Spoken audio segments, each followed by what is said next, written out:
Welcome, my dear listeners, to another episode of The Period Party. Thank you so much for being here with me. Today's riveting episode is with my guest, Vashti Kanahele, a functional medicine practitioner and author of Passports and Parasites. Vashti takes us deep into her experiences in Iraq during the mid-2000s. You can only imagine what it must be like spending hours in a bathtub in full body armor with rockets raining down. Well, Vashti not only lived through this, but she faced an entire sea of unimaginable experiences. Today, she shares with us a glimpse into the daily realities, the emotions, and the toll on her body during those years. But Passports and Parasites is more than a memoir. It's a journey of catharsis and healing.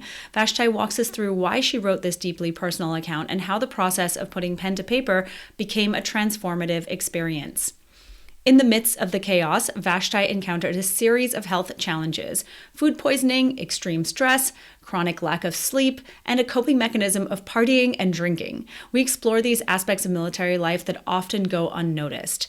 Vashti's awareness of the impact of her lifestyle and environment on her health gradually solidified. She shares the red flags, multiple miscarriages, and fertility struggles, making connections to her overseas experiences. A single insect bite in Cambodia altered her family's trajectory, introducing the first of several medical challenges. We journey with Vashti through her diagnoses of Lyme, Epstein-Barr virus, and Hashimoto's, leading her to a career change and an embrace of functional medicine. Her experiences shape a holistic approach to wellness, inspiring us all to seek the root causes of our own health struggles. I hope you enjoyed this episode, and thank you so much for being here. Hi, Vashti. Thank you so much for being here with me on the podcast. Hi, Nicole. Thank you so much for having me. So excited to I be here. I agree. I am thrilled. And you are now an author, and we were just talking about what it's like to recover from Yes, writing a book. So, congratulations. I thank have you. loved reading it so far. Thank you. Yeah, it's been such a journey as we were chatting about before, just like, I'm going to be talking about stress today. And then I took myself actually to the brink of the edge of the stress spectrum, just writing this book. I know. Meanwhile, you've lived in war zones. Uh, so, Yeah.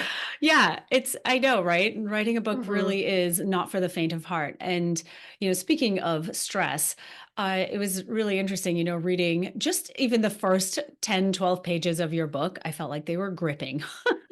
I was saying to you earlier, I don't know anyone personally who has been to Iraq during that time. And certainly I've never read an account from the perspective of someone who was living there and going through what you were going through.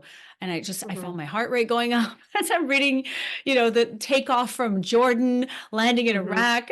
It was palpable. And then your experience of living on this US compound there, and, I really do think, as we were talking about, the vast majority of Westerners, it's really incomprehensible for them to Yeah. even imagine spending even an hour in a bathtub in full body armor with a helmet and with rockets raining down. I mean, you're talking about this and you're saying you just did this so many times over multiple years.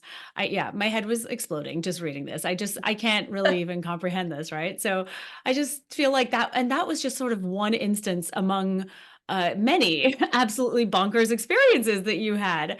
So, I mean, maybe you can just give like a brief account of what that was like for you, what it was like coming from the US to, as because you were, I know you're married to someone who's in the Foreign Service, but you hmm also uniquely got a job within the Foreign Service as well, right? And so, Yes. yeah, so the feelings on a daily basis, what maybe you can sum that up for us.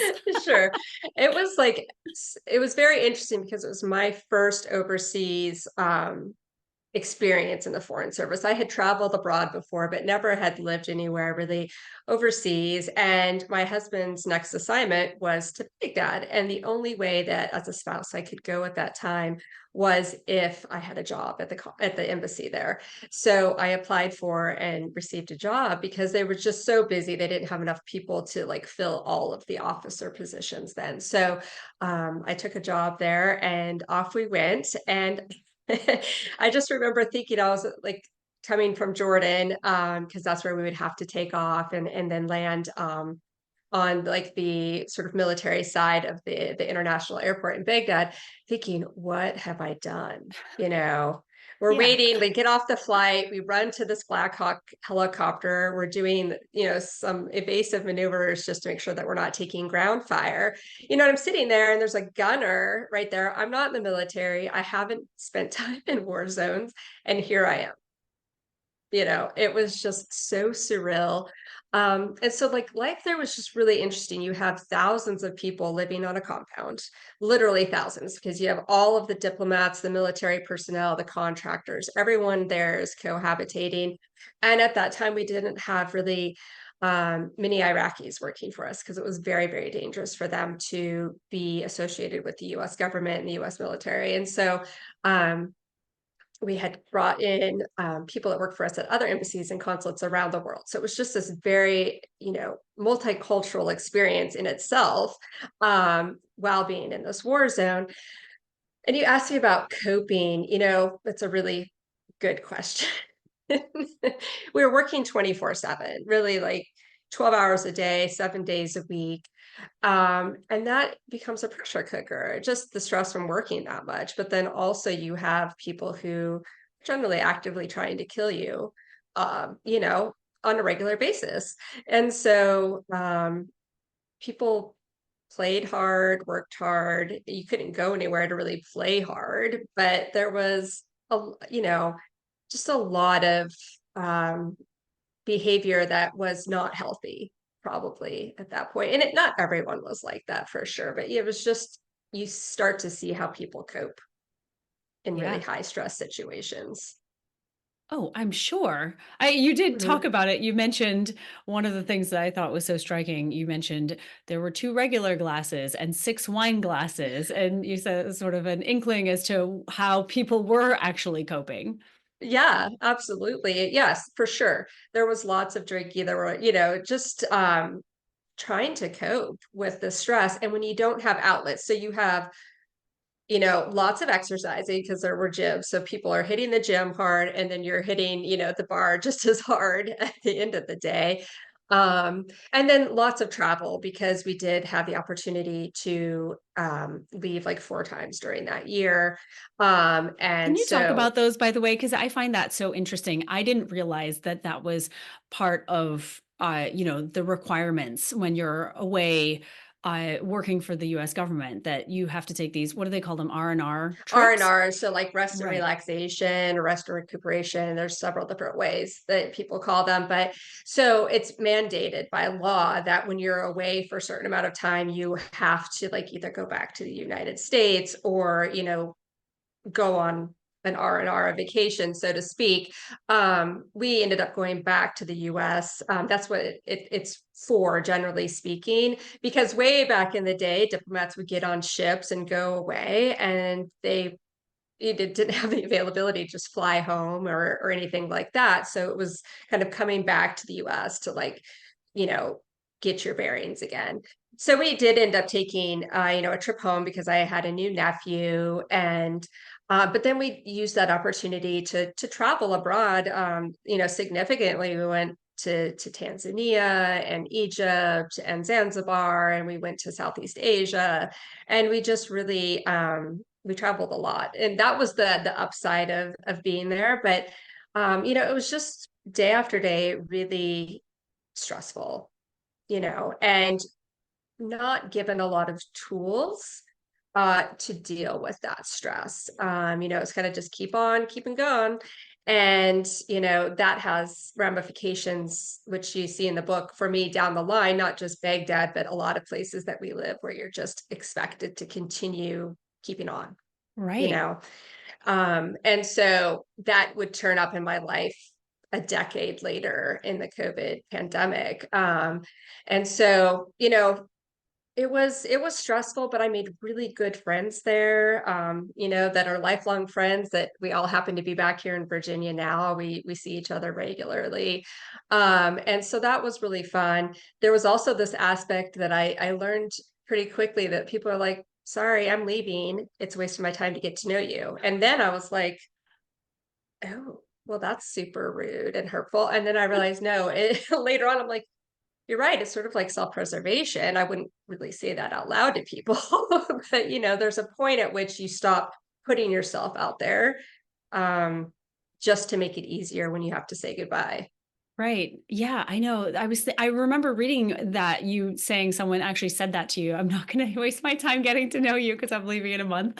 And I was kind of laughing about that, but I at least she was upfront about it, I suppose. Yeah. But like the just all of the experiences mixed together is a whole something. I can't really imagine it. But on top of that, the sort of transient nature of the work that you guys do Hmm. must be something so difficult to get used to. I feel like that would be really hard for me. Yeah, it was easier before we had kids. It's become increasingly difficult as our children have, grown up. So yeah, at first it was really hard, but then you also, and this came out in the book a lot as something, a theme that I didn't realize at the time that I was writing the book how important community was to me and how it had been so important in my journey this last 15 years. But even though we're transient, you're creating a global community, you Yeah. know? And now I have people all over the world, not just my friends that I've made that are, in the foreign service or the military or other agencies, but, I have lots of Nigerian friends, Cambodian friends, Curaçaoans, it's just people all over. And I think that's a really special part of something that can be difficult. Yeah. I think that part is so cool. And I love the idea of having that global community. I think it's Hmm. very unique and very special, as you said. And something you said earlier about how you guys were just expected to keep going and just figure it out on your own. Has that changed? Are there now strategies or practices in place for people who are in your position or your husband's position, that now there's like more mandated mental health care, anything like that? I wouldn't say there's mandated mental health care, but there's definitely more, I think, mental health care available. Oh, And okay. I think a lot of times people worry that that's going to look bad if they utilize mental health care, right? I don't think just our situation, but I think really everyone worries that if someone finds out that I'm seeing a therapist or I'm undergoing mental health care, that there's something inherently wrong with me, right? Yeah. In reality, we all need someone probably. I think we all do. I'm at that point where I say 100% across the board, Yeah, I see especially for you someone. guys. Oh Yeah. my gosh. Sorry, go ahead. Oh, no, I was just saying, yes, I've definitely learned that I need that extra support, and that's okay. So I think that it has become, especially post-COVID, and we'll talk about that, just like the fact that almost all of the entire State Department went on authorized departure, which had never happened. So every embassy and consulate globally, people were able to leave if they wanted to. That has Whoa. never happened in the history of the department. And so that also caused a lot of huge stressors for people as like my husband had to stay. So when we decided if we were going to go or we were going to stay, we knew we were like our family wasn't going to be together. And so that was how it was for many people, and so that just added that additional layer of stress in a really unknown situation. And so I think that showed that we really needed to focus on people's mental health more Uh, as well. yes, 100%. I know. I Hmm. feel like there have been a lot of indicators that we need to do that.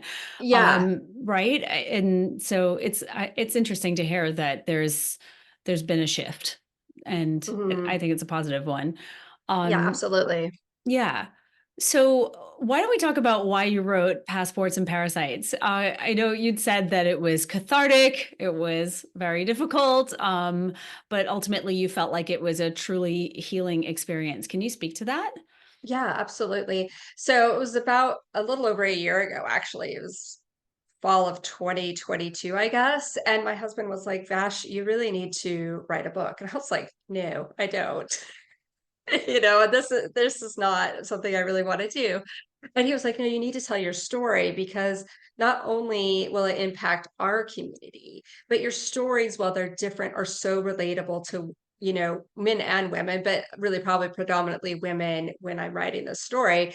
Um, and you can help people, you can provide inspiration and hope and just, that there is a light at the end of the tunnel because I've gone through everything from infertility to complex chronic illness to healing from complex chronic illness while being abroad, essentially, in a way. And he thought that there was a lot of power in that story. And so I thought about it, I didn't do much about it. And then on New Year's Day, 2023, I started writing and I published it at the end of November of 2023. So it was like this hard, like if I'm going to do something, I just go do it. And we were moving in the summer. So I thought, okay, I need to get this rough draft done before we're getting ready to move so that I can go and, get the editing done while we're moving so that I can come back and I can do this and get all of it all done. And so that's actually in my head how I thought that was going to work out. Well, I have no doubt. In our heads, it looks a little different.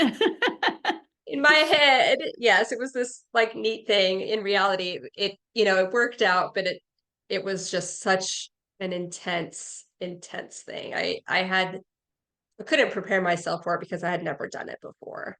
hmm It's very relatable. I remember Yeah. saying to all of my friends who had written books, "Why didn't you guys tell me?" And they were all like, "We did."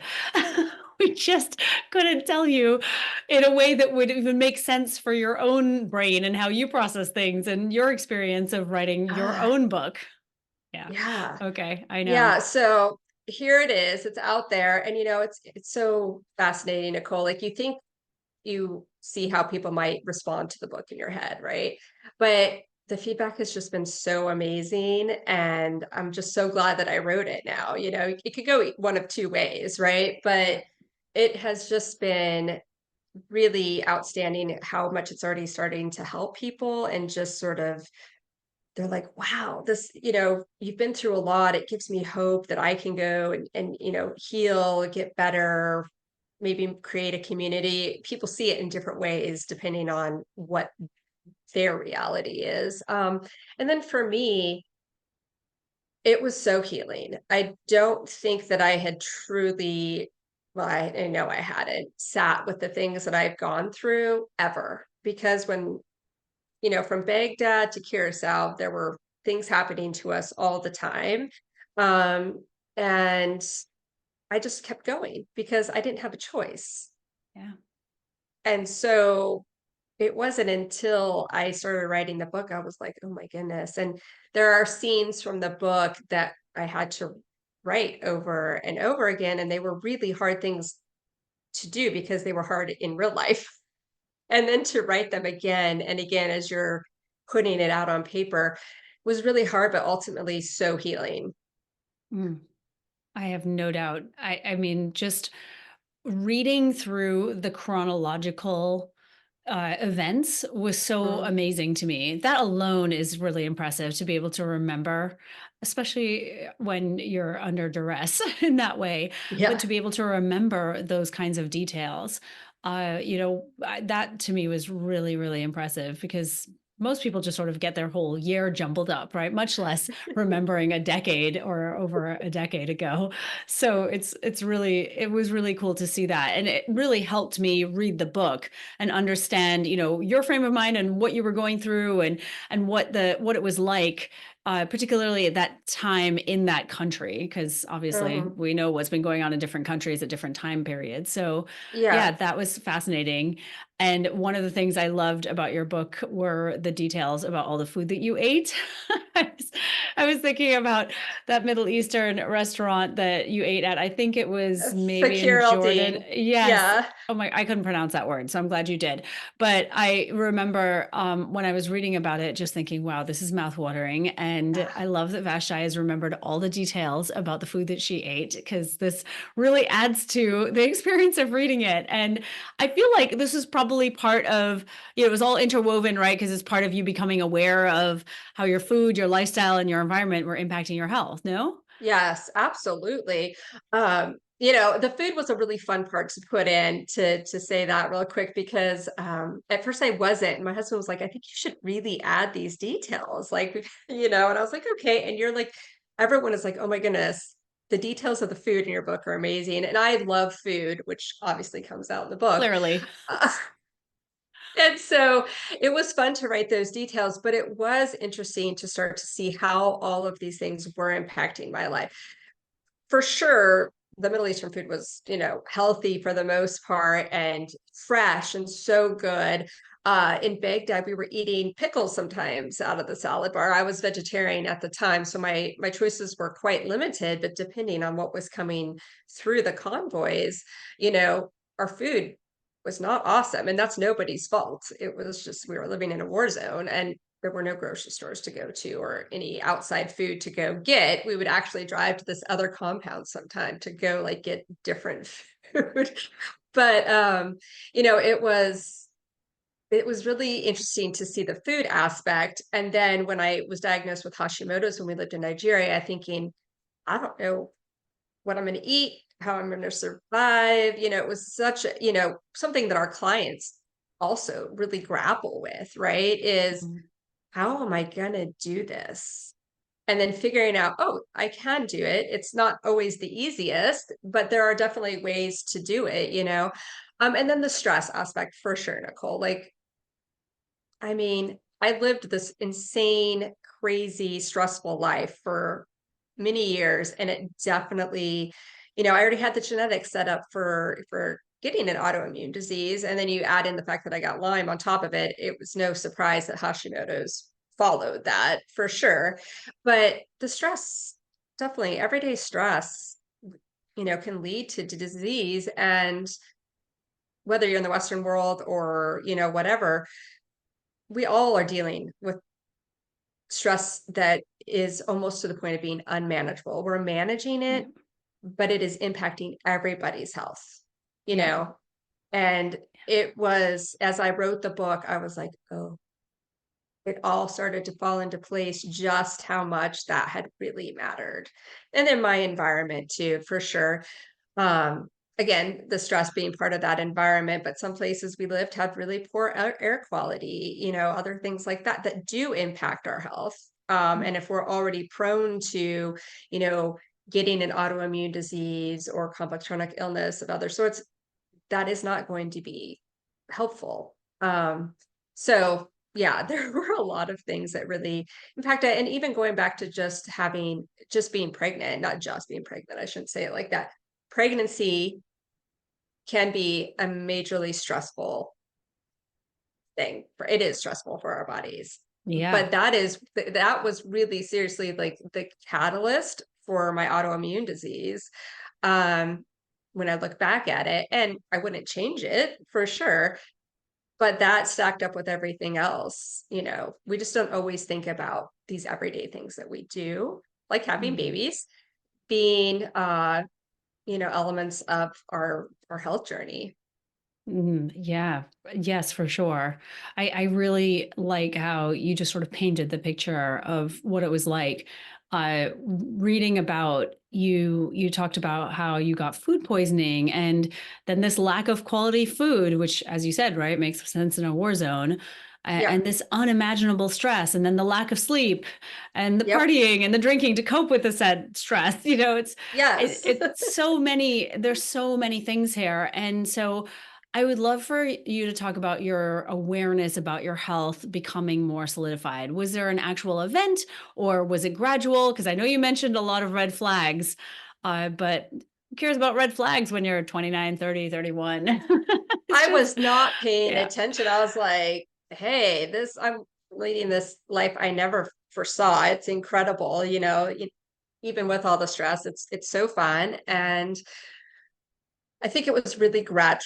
When we started trying to have a baby, which we're like, oh yeah, we're gonna have a baby. Like, let's do this thing. And then you're like, oh wait, it doesn't always go like that, right? So that was probably the beginning of like, okay, I can get pregnant, but I can't stay pregnant. And then thank goodness I was in Lebanon that had really excellent healthcare because that probably wouldn't have been the case had I been in the United States. They would have I would have just continued to have miscarriages and probably nobody would have checked, especially a decade ago, like, why is this happening?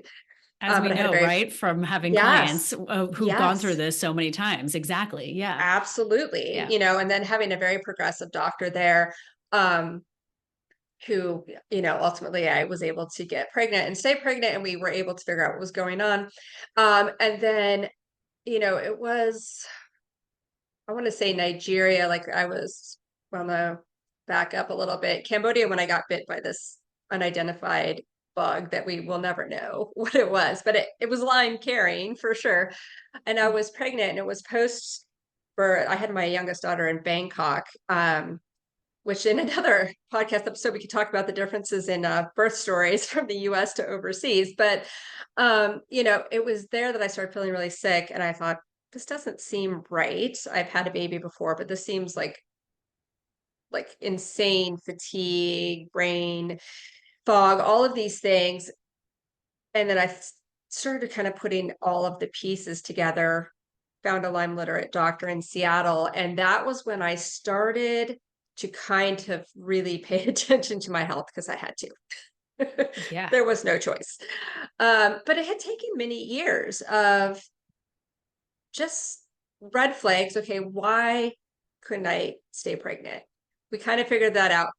However, there were always underlying causes to that weren't really seen at that moment, right? Okay, why are these other things continuing to happen? And it wasn't until I had that Lyme diagnosis and the Epstein-Barr virus, reactivated Epstein-Barr, that then turned into me having a Hashimoto's diagnosis that required diet and lifestyle changes. That's when I really started to pay, I would say, really close attention to food, personal care products. That was a real shift. Mm. Um, I but it was because it was required. Right. You know? And I think that that tends to be the case for so many of us, right? It's not Mm-hmm. until you don't have your health anymore that you start to miss it. And then you realize what you did have, that you took for granted. And suddenly you're thrust into this world of having to really look at what is contributing to the problems. Mm-hmm. Yeah. Absolutely. And, stress and sleep, those two things are paramount, and they're not something that we make really important decisions around often in life. And they're not something that we're told is super important now, more so. But I would say a decade ago, that was still pretty much not talked about as like the key to health, right? Mm-mm. Yeah. I feel like that's You know, very new, actually. yeah. Yeah. What about, So, oh, okay. Sorry. oh, I go wasn't sure if ahead. you're going to say something. So talk to me about the Lyme, Epstein-Barr, Hashimoto's. So what came first and then what happened? Lyme and Epstein-Barr came on the same test panel. Okay. I was feeling so sick that I left Cambodia early with a newborn and a 3-year-old. Oh, oh, And so easy. so easy. I flew back to the States, and thank goodness for my community. My best friend has been there through all of it. She is a key piece of this story, of always being there, always being that place where I could land. And so I came back. I had been researching because I'm a really avid researcher, and was like, something is not right. It seems like Lyme. So thankfully, I found a Lyme literate doctor in Seattle. Yes, the test came back. It's Lyme. Reactivated Epstein-Barr. But I was only in Seattle for like 2 months. You know, we were Mm. moving to Texas at that point. Um, and so I was able to start working on the Lyme and Epstein-Barr, but then I moved to Texas. So I was far away from my Lyme doctor.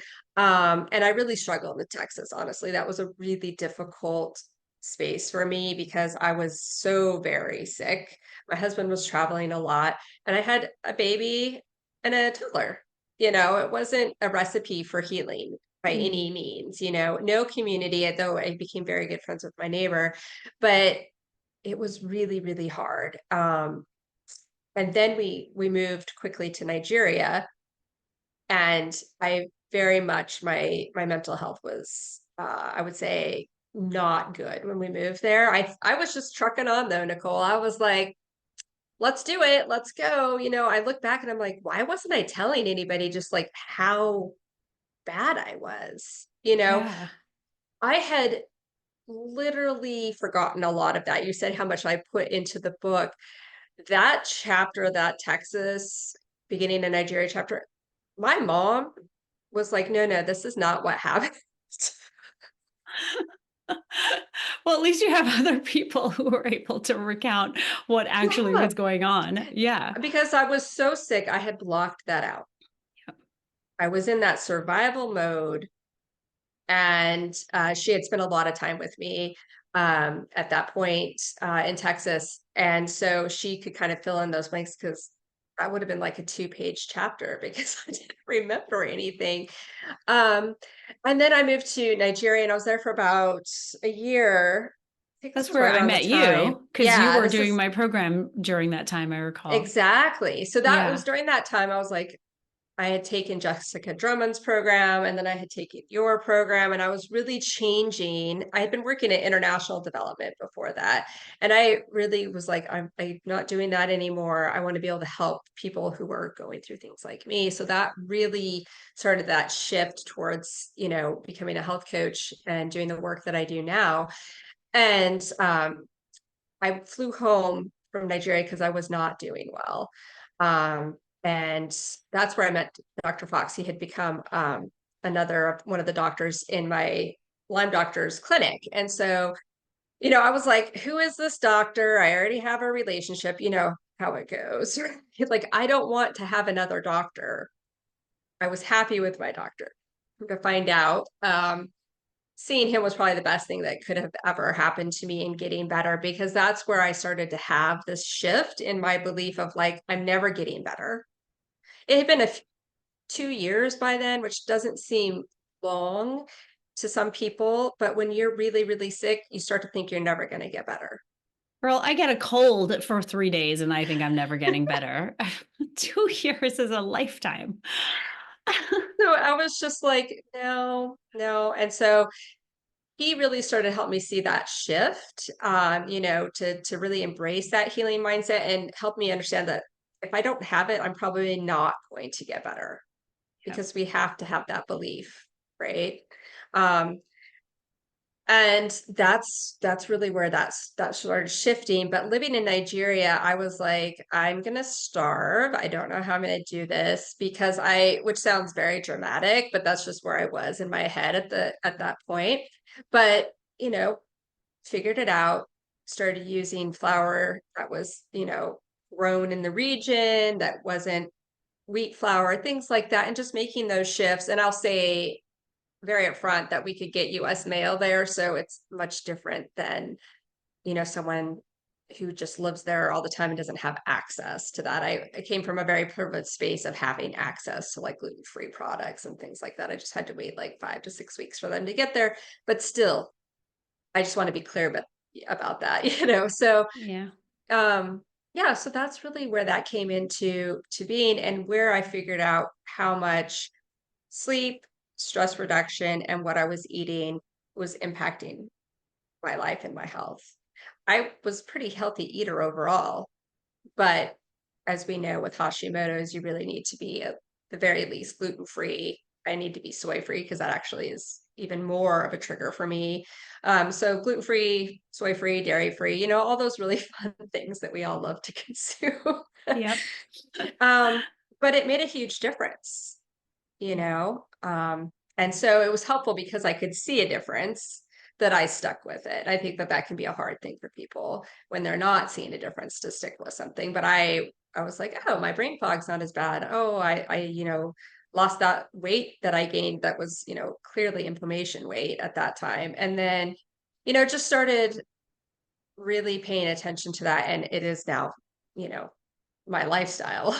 So, um, but you can go, that had been many years, Nicole, Mhm. 2009 to 2018, basically, It's a where whole decade. a whole decade almost, Yeah. where I had red flags, was kind of not paying attention to them, as is, I think, the norm. And then, boom. Did it feel like, oh, wow, everything is just falling apart really Oh, quickly? yeah. Yeah. Yes, Yeah. absolutely. But that 2015 to 2018 timeframe, I was like, I just totally fell apart. But I also had to, like, that's when I realized, well, it took me a really long time to get here. I didn't just wake up sick one day. Yeah, I think that's a really powerful reminder for all of our clients who are struggling and in the place of feeling like they're never going to feel better. Hmm. Yeah. Yeah. And then we moved to Curacao in the during the pandemic. We left Nigeria early. We just were not sure. I should say I left with my daughters. My husband was required to stay until like the lights are turned out. He's going to be there, right? So um I left. I got on a plane. Didn't know if I was making the right decision. Um to leave to split our family up. We didn't know 2020 what any of the things that we know now, obviously. And so I left, moved in with my mom, got the girls through, finished school, and then we got on a plane and went to Curacao. Uh, and that's honestly where I started feeling better. And I don't know if it was a combination of having to slow down because we were in a pandemic, right?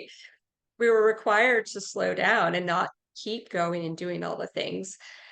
The air, the water, everything was wonderful. The beach, all those healing elements existed there.